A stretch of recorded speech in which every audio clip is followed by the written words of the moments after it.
मैं राजनीति से संन्यास ले लूंगा, लेकिन उस हद तक नीचे नहीं गिर सकता, उस हद तक संस्कार विहीन नहीं हो सकता, उस हद तक अहंकारी नहीं हो सकता। उत्तर प्रदेश के पूर्व मुख्यमंत्री को बूथ पर जाना पड़ रहा है इनकी गुंडई को रोकने के लिए। और चुनाव आयोग इतना कमजोर, ऋण विहीन चुनाव आयोग को मैंने अपनी जिंदगी में नहीं देखा। जो बाप गाली देगा, बाप माँ बहन की गाली देगा, बाप जूते मारने की बात करेगा, तो बेटा से आप क्या रामायण और हनुमान चालीसा की बात अपेक्षा करते हैं? ये दोनों की पहचान ये है कि हर चुनाव में अपना चोला उतार के नया चोला पहन लेते हैं। जिसको गाली देते हैं उसके पैरों में गिरे पड़े हो रहते हैं। नमस्कार, मैं हूं कमलेश और आप देख रहे हैं आधुनिक भारत। साथियों, इस समय हम उत्तर प्रदेश के घोसी लोकसभा में हैं और घोसी लोकसभा में हमारे साथ समाजवादी पार्टी के प्रत्याशी राजीव राय जी हैं और इनसे हम आज चुनावी चर्चा करने के लिए पहुंचे हैं। आपका पहले स्वागत है साहब। धन्यवाद।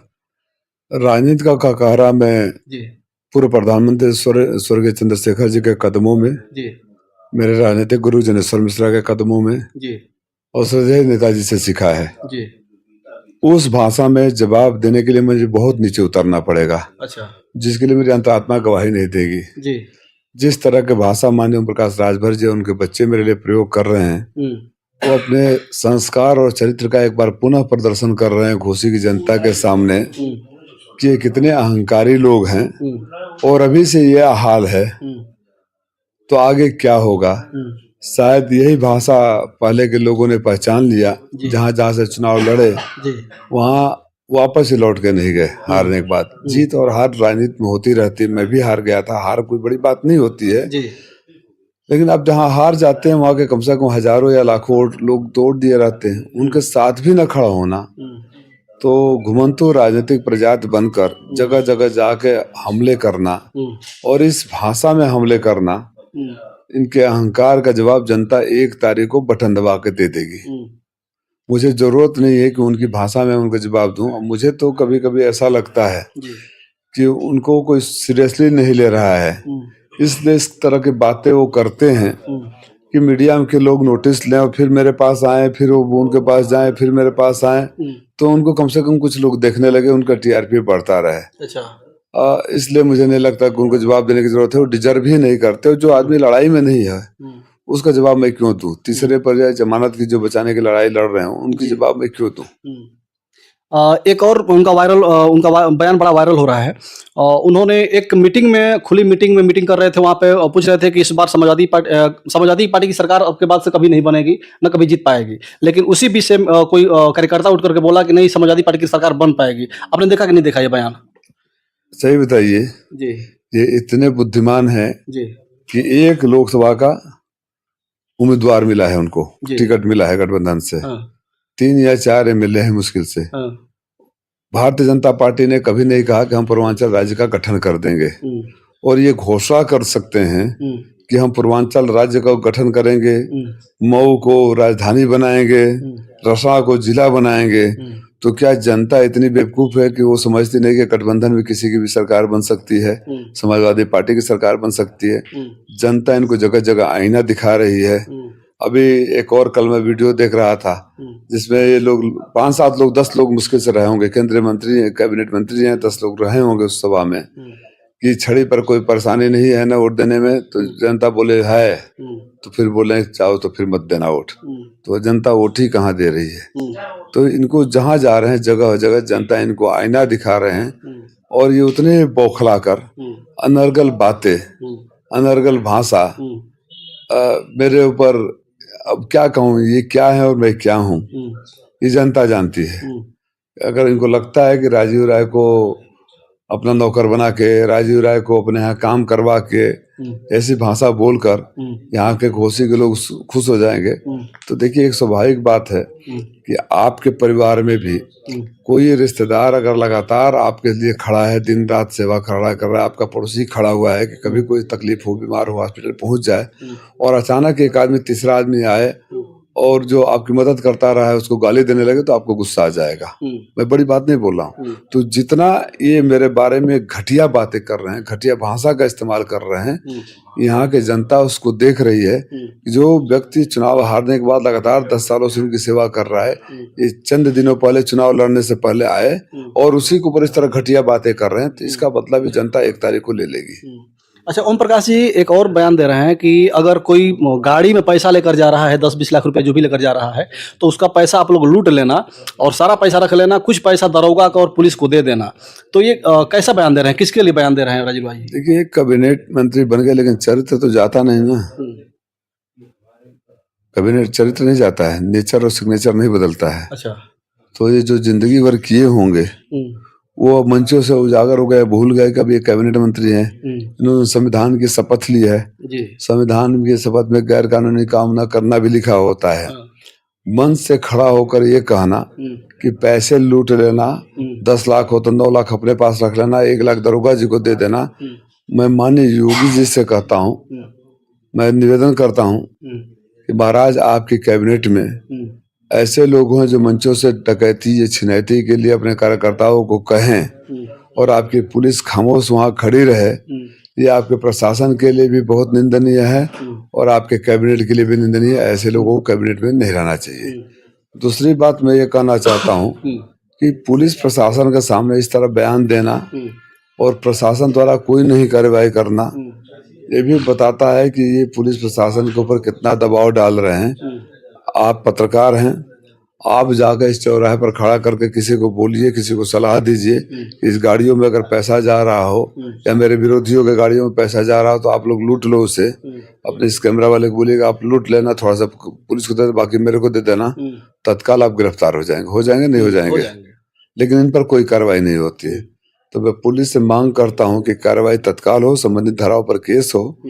और इस हद तक मांग करता हूँ कि पिछले 6 महीने में जब से ये सक्रिय हुए हैं घोसी में, या 3 महीने में जितने भी छिनैती डकैती हुई है सड़कों पर आ राह चलते लोगों के, उसकी पुनर्विवेचना गंभीर जांच हो और पता किया जाए कि कहीं यही गिरोह तो उसमें भी शामिल नहीं है। अच्छा, स्वाभाविक है ना। अगर मैं मंच से खड़ा होकर बोलता हूँ कि इनको लूट लेना, पैसा रख लेना, तो मेरे मानसिकता को उजागर करता है। तो ऐसी मानसिकता वाले लोग कहीं भी कर लेंगे।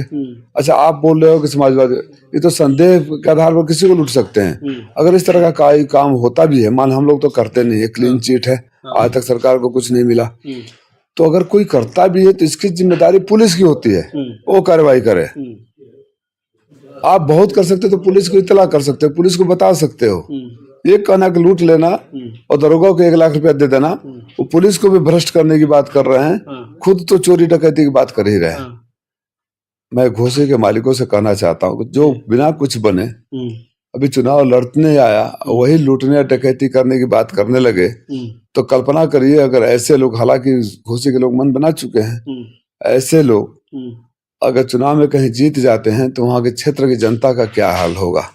आपने एक और वीडियो देखा होगा, यहाँ नंदी जी आए थे कैबिनेट मिनिस्टर, उनके सामने इनका व्यापार मंडल का जिला अध्यक्ष जमीन पर लौट गए, बचा लीजिए हमें। तो पहले तो ये भ्रष्टाचार से बचने के लिए कर रहे हैं, जमीन पर लौटे हैं, और अगर ऐसे लोग आ गए तो व्यापारियों को पलायन भी करना पड़ जाएगा यहाँ से। तो ये तो घोसी के लिए इससे बड़ी दुर्भाग्यपूर्ण स्थिति हो नहीं सकती। अच्छा, जो इनका बयान आ रहा है राजू भाई, तो क्या आपको लगता है कि इनके बयानों से कहीं ना कहीं घोसी में भी जो अभी 3-4 चरणों में देखने को मिला है कि जो पुलिस की एक अलग तरह का जो प्रदर्शन हुआ है 4 चरणों में, क्या घोसी में भी होने का अंदेशा कर रहे हैं आप? हो सकता है। देखिए, ये पूरा प्रयास करेंगे जी, लेकिन मैं वो प्रिजुडिस नहीं होना चाहता हूँ। पहले से मैं कोई कमेंट नहीं करना चाहता।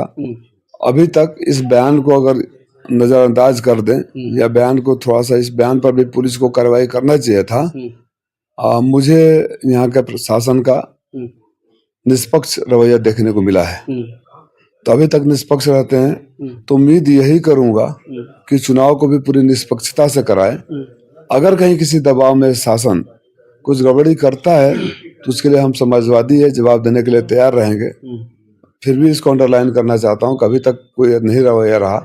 इस मामले में पुलिस प्रशासन ने अभी तक कार्रवाई क्यों नहीं की, ये थोड़ा मुझे डिस्टर्ब जरूर कर रहा है। अच्छा। अच्छा, चुनाव में जिस जिस रैली में जा रहे हैं अरविंद राजभर, अपनी एक छड़ी लेकर के जा रहे हैं, जिनका चुनाव चिन्ह है छड़ी, उसको लेकर के हमेशा जा रहे हैं। तो आप कहीं साइकिल वाइकिल लेकर जा रहे हैं कि नहीं, किसी मंच और किसी कार्यक्रम में? भैया वो मुझे पत्रकार साथी बताए थे पिछले प्रेस कॉन्फ्रेंस में जी।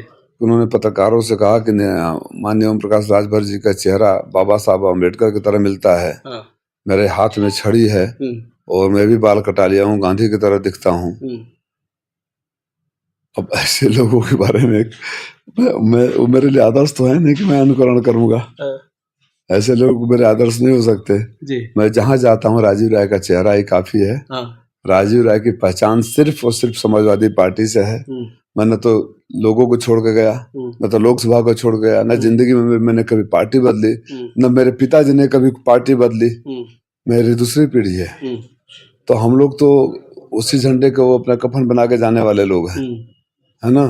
तो ऐसे लोगों को बयानों को वो क्या, भगवान न करे कि वो दिन आए राजनीति में जब मुझे ऐसे लोगों का अनुकरण करना पड़े।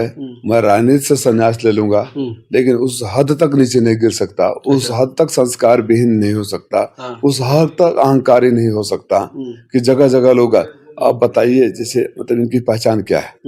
इनकी पहचान ये है कि मंच से खड़ा होकर सीनियर नेता, कैबिनेट मिनिस्टर, भारत सरकार के केंद्रीय मंत्री आदरणीय महेंद्र प्रसाद पांडे को मां बहन की गालियां दिए।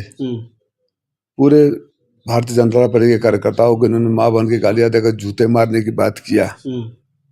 माननीय योगी जी को भीख मंगवाना, सरंगी बजवाना, पता न क्या क्या, घंटी बजवाना, अमित शाह योगी जी को और मोदी जी को गुजरात भेज देना, यही राजभर साहब है ना। और पत्रकारों से मेरी एक जबरदस्त शिकायत है, जब वो कुछ बयान देते हैं कि मेरी बात लिख लो, मैं झूठ नहीं बोलता, मैं बोलता, तो आप लोग आईना क्यों नहीं दिखा देते हैं? पत्रकार तो समाज को आईना दिखाने का काम करते हैं, चाहे राजनेता हो चाहे सरकार हो। तो आईना साहब आप ही तो ऐसा बोला करते थे, कैसे हम यकीन करेंगे आप जो बोल रहे हैं सच बोल रहे हैं? तो जो इस तरह के बाप तो बाप पुत सवाल आके दोनों बच्चे और आगे। तो इसी तरह थे कि उनके छोटे बेटे से हम बात की 2 दिन पहले, तो कह रहे थे कि राजीव राय 300 दिन घोसी से बाहर रहते हैं, बेंगलोर में जाकर रहते हैं, और सिर्फ 65 दिन आकर के यहाँ पर लबर लबर करते हैं। तो लबर लबर करने वाले घोसी स्वीकार नहीं कर रही इस बार। बेटा वो वैसे बोलते रहो, घोसी की जनता आपको दिखा देगी। जब आप बाप बेटा पूरा सब परिवार राजनीतिक पर्यटन पर बांसडीह, बनारस और जगह जगह बड़े पार्टियों के नेताओं के चरणों में लौट रहे थे, तब राजीव राय घोसी के लोगों की सेवा कर रहा था। तब राजीव राय घोसी के हर गरीब के दुख दर्द में खड़ा था। राजीव राय अगर यहाँ जितने दिन नहीं भी रहते हैं, हालांकि मैं महीने में 20 दिन नहीं रहता हूँ, उनको पता नहीं होगा। और ये टेलीफोन और टिकट रिकॉर्ड होता है, आप लोग तो चश्मदीद गवाह होते हो हर घटना के, कि कहीं आपके पास वीडियो होगा कि कोई एक्सीडेंट हुआ तो मैं पहुंच गया, कोई बीमार हुआ तो उसका इलाज करा रहा हूँ, कोरोना आ गया तो खड़ा हूँ, बाढ़ आ गया तो खड़ा हूँ, कटाना। जब ये राजनीतिक पर्यटन पे जुगाड़ की तलाश में जगह जगह माथे टेक रहे थे, तब राजीव राय घोसी के मालिकों को भाई और बेटा बनकर सेवा कर रहा था। तो मैं लबर लबर कर रहा हूँ कि क्या कर रहा हूँ, 1 तारीख को घोसी में बोलते रहो। इसलिए मैं उपचुनाव में बोला था कि दोनों हमारे स्टार प्रचारक हैं, ये जितना बोलेंगे उतना मेरा वोट बढ़ेगा। जो बाप गाली देगा, बाप माँ बहन की गाली देगा, बाप जूते मारने की बात करेगा, तो बेटा से आप क्या रामायण और हनुमान चालीसा की बात अपेक्षा करते हैं? बेटा भी वैसे ही बोलेगा। तो क्या लगता है कि इस चुनाव में आपकी चुनाव कितने वोट से निकल रही है? क्या कुछ आंकड़ा मिला है कि नहीं? देखिए, घोसी की जनता मेरा चुनाव लड़ रही है, बड़ी सिंपल से, बहुत रॉकेट साइंस की जरूरत नहीं है, बहुत राजनीतिक पंडित बनने की जरूरत नहीं है। स्वाभाविक है कि इस चुनाव में जो मेरे प्रतिद्वंदी हैं वो कभी कहीं नहीं थे जब यहाँ घोसी पर मुसीबत आया, सिर्फ मैं खड़ा था, पहली बात। दूसरी बात, ये दोनों की पहचान ये है कि हर चुनाव में अपना चोला उतार के नया चोला पहन लेते हैं, जिसको गाली देते हैं उसके पैरों में गिरे पड़े हो रहते हैं, है ना। और मेरी पहचान है कि मैं किसी को छोड़ा नहीं जिंदगी में, चाहे पार्टी हो, चाहे क्षेत्र हो, चाहे जनता हो। जब नहीं छोड़ा तो जनता मुझे छोड़ेगी नहीं, और जनता मेरा चुनाव राजीव राय बनकर खुद ही लड़ रही है। तो इनकी जमानत जब्त होने से बचा। आपसे फिर मैं 5 तारीख को या 4 की शाम को बात करूंगा। इस बात को लिख लीजिए कि सबसे न्यूनतम पायदान पर होंगे, ये तीसरे चौथे की लड़ाई लड़ रहे होंगे, और बहुत संभव है कि इनकी जमानत जब्त हो जाएगी। 4 तारीख के शाम को जब अनाउंस हो जाएगा तो आप भीड़ में भी रहेंगे तो आपको मैं बुलाकर ये बात याद दिलाऊंगा। अच्छा, आप राष्ट्रीय प्रवक्ता हैं, राष्ट्रीय सचिव हैं, तो इस पे भी एक सवाल होना चाहिए। जो 400 पार और 80 में 80 सीट की जो नारा चल रहा था, इसमें अब 4 चरण का चुनाव हो गया है, तो आपको क्या लगता है कि कितना साफ दृश्य है? क्या 4 चरण के चुनाव में जी पहला 4 गायब हो गया है। अच्छा, 400 का 4 गायब हो गया है। अच्छा, अब कोई नहीं बोल रहा है। हाँ, अब तो बात गाय पर, बैल पर, मंगलसूत्र पर, पता नहीं क्या क्या आ गया, भैंस पर, लूट लेंगे, कर लेंगे। तो ये हताशा, निराशा और फ्रस्ट्रेशन दिखा रहा है। 5 तारीख को इंडिया गठबंधन को सरकार बनाने के लिए बैठक हो रही होगी और नेता चुना जा रहा होगा। 4 चरण के बाद ही ये निश्चित हो गया है कि भारतीय जनता पार्टी या एनडीए गठबंधन सरकार से बाहर जा रही है। कल उत्तर प्रदेश की सबसे मजबूत जो सीट है कन्नौज, वहाँ पे भी कल देखा गया कि कहीं ना कहीं लोगों को वोट डालने नहीं दिया जा रहा था, जिसकी वजह से अखिलेश यादव को भी भाग करके वहाँ पर जाना पड़ा और जा करके खड़ा होकर के वोट डलवाने के लिए। कितना दुर्भाग्यपूर्ण स्थिति है। उत्तर प्रदेश के पूर्व मुख्यमंत्री को बूथ पर जाना पड़ रहा है इनकी गुंडई को रोकने के लिए। और चुनाव आयोग इतना कमजोर, ऋण विहीन चुनाव आयोग को मैंने अपनी जिंदगी में नहीं देखा। जैसे माननीय ओम प्रकाश राजभर जी ने बयान दिया लूटने का, चुनाव आयोग को इस पर कार्रवाई नहीं करना चाहिए, संज्ञान नहीं लेना चाहिए। वहां वीडियो वायरल हो रहे हैं किस तरह भारतीय जनता पार्टी के लोग गुंडे कर रहे हैं, बूथ लूटे जा रहे हैं, कार्रवाई नहीं करनी चाहिए। बावजूद इसके कानपुर में, कन्नौज में ऐतिहासिक जीत होने जा रही है। अच्छा, ऐतिहासिक जीत होगी, लिख लीजिएगा। जी, ठीक है। तो ये राजीव राय थे, समाजवादी पार्टी के प्रत्याशी हैं घोसी लोकसभा से, और इनका कहना है कि ओम प्रकाश राजभर जितना बोल रहे हैं, जितना उनका उल्टा बयान आ रहा है लोगों के बीच में, वही उनका नुकसान करेगा। और हम शालीनता से लोगों के बीच में अभी तक गए हैं और लगातार जाते रहेंगे। लोगों को हाथ गोड़ जोड़ करके ही हम वोट मांगने काम करेंगे। तो आप सभी को वीडियो कैसे लगे कमेंट करके बताइएगा। जय हिंद, जय भारत।